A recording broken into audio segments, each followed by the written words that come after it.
పాలు ఎక్కువ అవుతున్నాయి అన్నది తెలుసుకోవడానికి ఫీడింగ్ అయిపోయిన తర్వాత కూడా తనకి రొమ్ములు ఖాళీ అయినట్టుగా తెలియదు, ఇంకా హెవీగానే అనిపిస్తుంది, రొమ్ములు ఇంకా నిండుగా ఉన్నట్టుగా అనిపిస్తుంది, ఒక్కొక్కసారి గడ్డలు కడతా ఉంటాయి అండ్ ఒక్కొక్కసారి జ్వరం వస్తూ ఉంటుంది.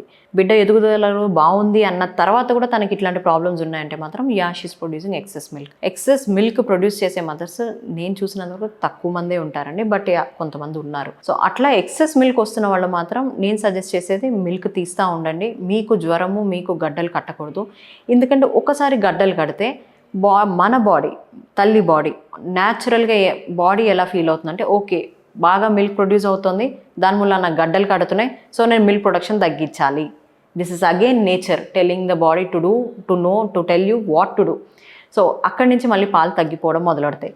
సో గడ్డల్ని రిలీజ్ చేయడం కూడా అంతే ఇంపార్టెంట్. మీరు తీసుకునే అదే మందులు, అదే నాణ్యమైన మందులు మెడ్ ప్లస్ బ్రాండ్స్ పై సగం ధరకే.